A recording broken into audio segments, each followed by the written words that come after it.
A moon has no business being this color. Consider the sheer improbability of it for a moment before the explanation arrives. This is a body orbiting more than 4 billion miles from the nearest star, receiving sunlight roughly 1,000 times weaker than what reaches Earth, sitting in a region of the solar system where color itself should be a rare and unremarkable thing. Mostly white ice, mostly gray rock, mostly the flat, undifferentiated palette of a world with nothing happening on it. And yet, at its poles, this small moon carries a deep, deliberate red. Charon, locked forever in the same gravitational embrace as Pluto, shows the same face to its parent world at all times, the way two dancers might freeze mid-turn and simply never move again. Its surface is mostly water ice and old impact scars, quiet, geologically speaking, unremarkable by almost every measure planetary scientists use to judge a body interesting, a footnote orbiting beside something far more dramatic, except at the poles. There, Charon carries a deep reddish stain that has no obvious source, built up gradually across decades of accumulation, on a moon roughly 750 miles across that has no atmosphere, no internal chemistry of its own capable of producing it, and no obvious reason to look any different from any other frozen rock drifting through this part of the solar system. In October 2024, a team led by Sylvia Popa at the Southwest Research Institute used the James Webb Space Telescope to look closer at that stain than anyone had managed before. They confirmed two frozen compounds sitting on Charon's surface that deepened the puzzle rather than resolving it. Carbon dioxide, most likely exposed by impact craters that had punched down through the crust into material buried beneath it, and hydrogen peroxide, formed as cosmic radiation slowly rearranges the molecular structure of the moon's own water ice across immense stretches of time. Consider the strangeness of that finding on its own terms. Carbon dioxide on Earth is a gas carried everywhere by wind and ocean current, a constant background presence in every breath any of us take. On Charon, there is no wind to carry it and no atmosphere to hold it, only a frozen surface exposed directly to space, preserving whatever chemistry happens to reach it exactly where it lands, undisturbed for as long as it sits there. A moon like this doesn't manufacture its own chemistry so much as it collects whatever passes near it and keeps a permanent record. None of that explained the red. It only made the mystery more precise, narrowing it down to specific molecules without ever answering where those molecules had originally come from. The answer to that particular mystery didn't come from Charon at all. It came from its neighbor, and to understand it, the story has to go back 9 years past the discovery that opened this account to the one and only time a spacecraft ever got close enough to see where that redness was actually coming from in the first place. July 2015. New Horizons had been traveling for 9.5 years by the time it reached the Pluto system, carrying 9.5 years of accumulated momentum toward a target it would see clearly for a matter of hours and then never see again for the rest of its existence. A single encounter engineered years in advance and executed in a window too brief to allow for any correction. There was no orbit waiting to receive it, no second pass scheduled. No opportunity to circle back later and re-image a blurred frame or recheck a garbled reading, the way an observatory on Earth might simply wait for the next clear night. Every photon its cameras gathered during that narrow window was permanent and irreplaceable the instant it was captured, because the spacecraft's entire trajectory carried it past the system and onward, deeper into the Kuiper belt, never to return, its path fixed by physics, long before anyone on the ground could intervene. Picture the silence aboard that spacecraft in the hours immediately following closest approach. A silence with nothing dramatic in it. No alarms, no visible sign of success or failure, only the quiet mechanical continuation of a plan set in motion nearly a decade before. The cameras had already captured whatever they were going to capture. The instruments had already measured whatever they were going to measure. And none of it existed yet, as far as anyone on Earth was concerned. It sat inside onboard memory, already history in every meaningful sense, already unchangeable, while the radio signal carrying that data crawled across roughly 4.5 light hours of empty space toward antennas that had no way of knowing, during that long stretch of waiting, whether the encounter had gone perfectly or catastrophically. Every team that had spent 9.5 years building, launching, and steering this one mission toward this one moment now had to sit through those same 4.5 hours, not knowing whether any of it had actually worked. The spacecraft itself had no way to reassure anyone. It simply kept transmitting, indifferent to the anxiety on the other end, doing the only thing it had ever been built to do. When the data finally did arrive, Pluto stopped being a distant dot and became, for the first time in human history, an actual landscape. There is something almost unbearable about the specific kind of waiting that filled those 4.5 hours. If you sit inside it for a moment, nobody on the ground knew yet whether the spacecraft's instruments had pointed correctly, whether the cameras had focused on the right terrain at the right second, or whether some small failure buried in the hardware had quietly ruined an opportunity that would never come again. The information already existed. It was simply somewhere in between, no longer just data waiting to be collected, not yet knowledge anyone could act on, suspended in transit across a gap so wide that even light, the fastest thing in the universe, needed hours to cross it. A vast, pale, heart-shaped plain, Tombaugh Regio, stretched across the surface, its terrain conspicuously younger and smoother than the ancient, crater-scarred ground surrounding it. Nearby, mountains built from water ice rose more than 10,000 feet into Pluto's thin sky, constructed from a material that on Earth would be fragile enough to crack underfoot, but that at Pluto's extreme cold held together with something close to the structural rigidity of solid rock. And rising above all of it, extending hundreds of miles upward, was a thin blue haze, the same haze that would, a decade later, turn out to be at the center of everything. That haze had a traceable chemical origin. Ultraviolet light, weak as it is at Pluto's distance, has spent something on the order of 4 billion years steadily breaking methane molecules apart in the upper atmosphere. Those broken fragments recombine into heavier reddish-brown compounds called tholins, which then fall, not as water, not from clouds, but as a slow, continuous, almost geological rain of organic chemistry settling onto Pluto's own surface, one particle at a time, across a span of time older than most of the rock currently sitting beneath our own feet on Earth. In that sense, Pluto isn't simply a frozen leftover discarded from the solar system's formation, sitting inert at the edge of the dark.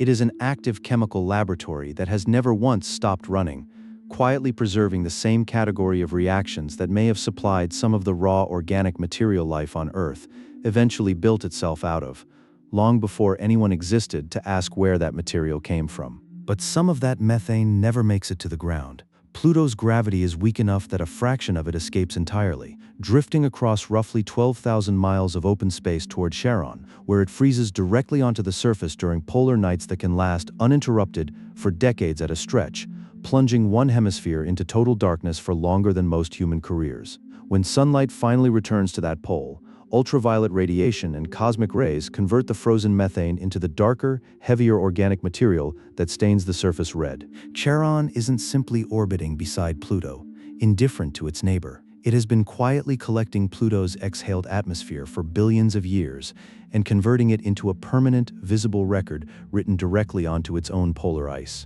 The mystery from 2024. Solved by a flyby that happened 9 years earlier, using data that had been sitting in archives the entire time, waiting for someone to connect the two facts. That same 2015 encounter left behind mysteries that are still unresolved even today. A decade later, beneath Tombaugh Regio, scientists identified a positive gravity anomaly, a patch of unusually dense material sitting roughly 100 miles below the surface, consistent with something heavier than the surrounding ice. One interpretation is a hidden ocean, kept liquid not by warmth from the distant sun, but by heat generated deep inside Pluto through the slow radioactive decay of elements buried in its rocky core, a possibility that would place Pluto alongside Europa and Enceladus on a growing list of icy worlds hiding liquid water beneath frozen shells, pushing the search for potentially habitable environments away from sunlight entirely and into places sealed under kilometers of ice where warmth comes from within a world rather than from any star above it. Near the plane's southern edge, two enormous peaks rise from the surface, one close to 13,000 feet, the other approaching 20,000, too tall and too structured to be anything but cryovolcanoes, built not from lava but from water, ammonia, and methane forced upward from beneath the crust, since there is no molten rock anywhere inside Pluto to feed a conventional eruption, whether through a handful of massive individual events or through many smaller ones spread across a long stretch of Pluto's geological history. Weigh those two images against each other for a moment.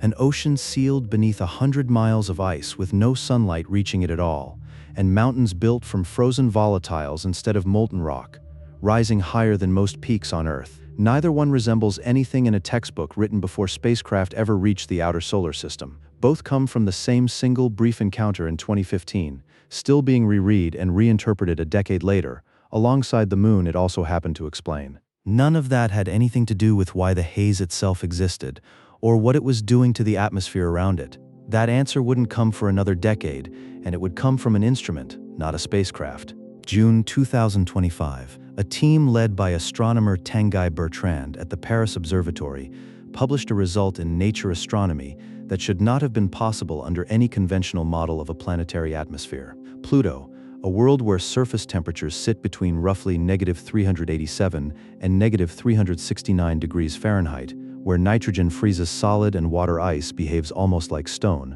was not simply cold because it was far from the sun. It was making itself colder. For decades, nobody could have caught this happening because Pluto had an unwitting accomplice hiding the evidence.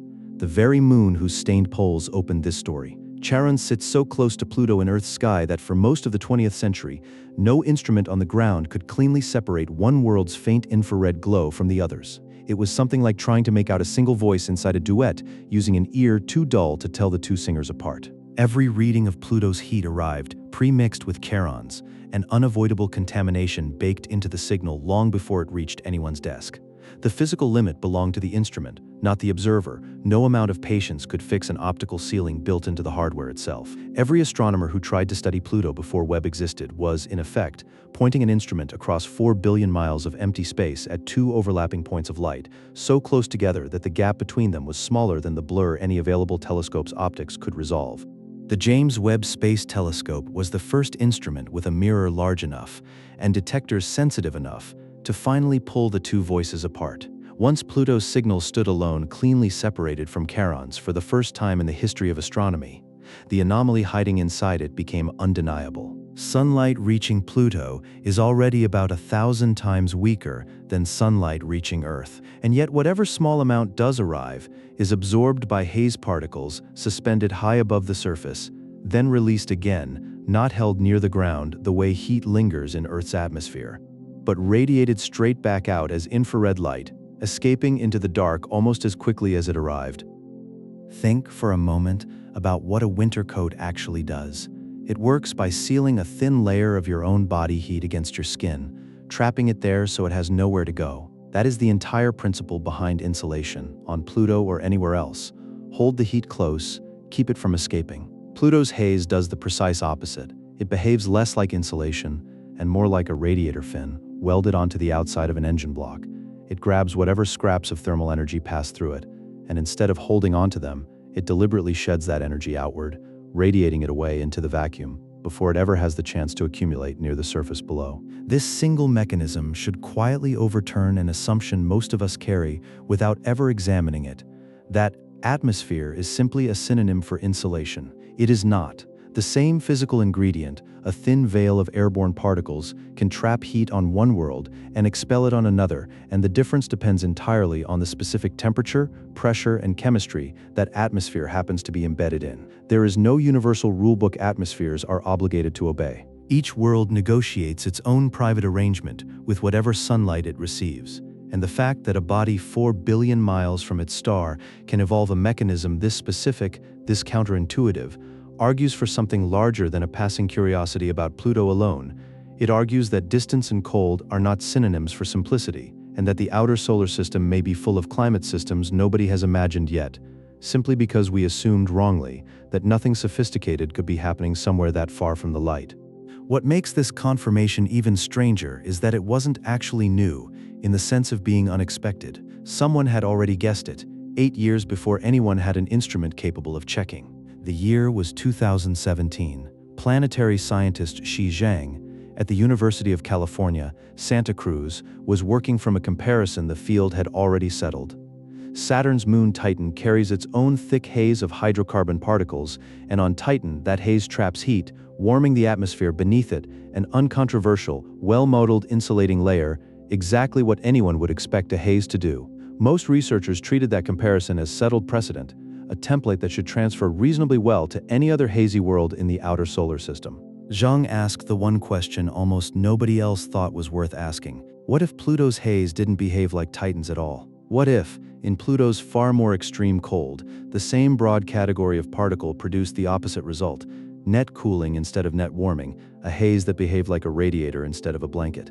The physics allowed for it. Nothing in the underlying equations forbade the possibility. But in 2017, no telescope on Earth or in orbit had the resolving power needed to isolate Pluto's atmospheric signal cleanly enough from Charon's to test the idea directly. The hypothesis had nowhere to go. It simply had to wait, a correct answer sitting in the scientific literature with no instrument yet built capable of opening the drawer it was locked inside. It waited 8 years. When Webb's data finally confirmed it in 2025, the discovery didn't so much reveal something entirely new as it closed a loop that Zhang had opened almost a decade earlier, sight unseen, based on reasoning alone. The question came first. The observation caught up to it later, once the technology finally existed to let that observation happen. It says something worth sitting with about how science occasionally moves, not always through what we happen to notice by chance, but through what a mind disciplined enough can predict correctly, years before anyone has any way of checking whether that prediction is right. To understand how humanity ever got close enough to any of this, the flyby, the telescope, the moon stained by its neighbor's breath, the story has to go back one final time, past everything already covered, to the night this entire story actually began. 1033, an observatory perched on a hill outside Flagstaff, Arizona. A 24-year-old observatory assistant named Clyde Tombaugh spent night after night photographing the same narrow patch of sky, then comparing pairs of photographic plates by eye under a blink comparator, hunting for the faintest possible shift in the position of a single point of light against a fixed backdrop of thousands of unmoving stars. Most nights, nothing moved at all. The stars stayed exactly where the stars always stay, indifferent to how many hours a young man spent studying them. Then, in February 1930, one point shifted, a new world. There was no way in that moment for Tombaugh, a young man with no formal astronomy degree, hired essentially to do repetitive work with a telescope, to know what that point of light actually was, whether it was massive or tiny, whether it carried an atmosphere or none at all, whether it would turn out to be a minor footnote or, 95 years later, one of the most scientifically active objects known beyond Neptune, hiding a self-cooling atmosphere, a moon stained by its own breath, and possibly an ocean sealed beneath 100 miles of ice.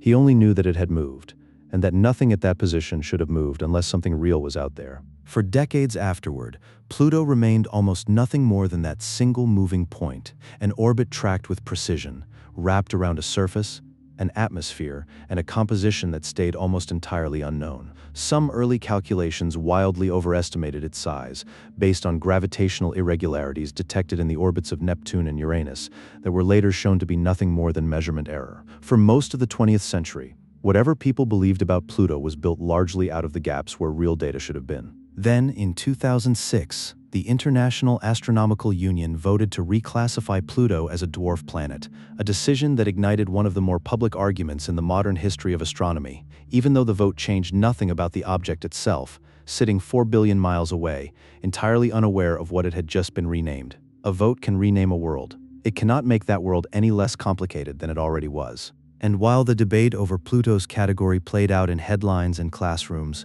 the instrument capable of finally answering the deeper questions about what Pluto actually was had already been designed, built, and launched, already well on its way there, carrying the data that would, in time, explain a mountain range, a moon's red poles, and an atmosphere that cools itself, none of which anyone arguing over the word planet had any way of anticipating. None of the ocean, the cryovolcanoes, or the Charon staining carries the same weight of certainty as the confirmed 2025 cooling discovery. The ocean remains a candidate, not a confirmation. The cryovolcanoes remain a strong interpretation, not a settled fact carved in stone. But taken together with the haze, the thaw and rain, and the chemical exchange with Charon, they describe a world whose geological story is still actively being written in something close to real time, 4 billion miles from the nearest star capable of warming it.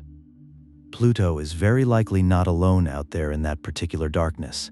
It sits inside the Kuiper Belt, a region containing hundreds of thousands of icy bodies wider than 60 miles across, alongside an estimated trillion or more comets, and other known dwarf planets like Eris and Makemake share that same distant, largely unexplored neighborhood. Beyond the Kuiper Belt, the theorized Oort cloud extends the solar system's icy population even farther outward, into a region so vast it resists any comfortable human-scale comparison. Only one spacecraft has ever passed close enough to examine a large body out there in detail. It studied Pluto and Charon. It then continued onward, deeper into the Kuiper belt, to a smaller and more distant object called Arrokoth. Everything else scattered across that region, the hundreds of thousands of bodies, the trillion comets, the entire theorized Oort cloud remains, for now, essentially unexamined by anything humanity has ever built or sent. Scale that against the asteroid belt most people picture when they imagine leftover debris from the solar system's formation. The thin scattering of rock between Mars and Jupiter. The Kuiper belt dwarfs it, both in the volume of space it occupies and in the sheer number of bodies drifting through that volume, each one sitting out there, largely undisturbed, for roughly the same 4.5 billion years Pluto itself has existed. Whatever processes turned Pluto into a self-cooling, chemically active, possibly ocean-bearing world, and turned Charon into a moon quietly wearing its neighbor's exhaled breath as a permanent stain, may not be unique to this one pair of worlds at all. They may simply be the first such processes anyone has had the instruments to catch in the act, a single, well-documented case study standing in for an entire population of icy bodies that has never once been examined up close. 95 years separate Clyde Tombaugh's single shifting point of light from Tanguy Bertrand's confirmed, published proof that Pluto's atmosphere actively cools itself, and somewhere in between the two, a moon's stained poles turned out to be the visible signature of an atmosphere no one yet knew was leaking, cooling, and quietly rewriting its neighbor's surface one polar night at a time. In that span of nearly a century, Pluto did not become more complicated. It was always exactly this complicated, sitting quietly at the edge of the solar system, waiting. What changed was never the object itself, only the reach of the instruments humanity managed to build in order to finally look at it clearly. A photographic plate found the point of light. A single irreversible flyby found the mountains, the plains, the haze, and the escaping breath staining a nearby moon. A telescope sensitive enough to separate two overlapping voices in the sky finally found out what that haze had been doing to the atmosphere beneath it the entire time. If a body this small, this cold, and this far from any star can conceal a self-cooling atmosphere, a 4 billion-year reign of organic chemistry, a moon quietly stained by its own exhaled breath across geological time, mountains that may be volcanoes built from ice instead of stone, and possibly an entire ocean sealed beneath 100 miles of frozen crust, then the true number of worlds still waiting out there, unnamed and unmeasured, scattered across the darkness beyond Neptune, is almost certainly far larger than anyone currently possesses the instruments to confirm. Somewhere past the edge of what Webb, or New Horizons, or any instrument built so far, has managed to resolve more of these quiet refrigerators, quiet oceans, and quiet chemical stains are very likely still forming, entirely unnoticed, simply waiting for the next telescope capable of finally telling them apart. You've been watching Beyond Astrora. Thank you for exploring the universe with us. Until next time, keep looking beyond the stars.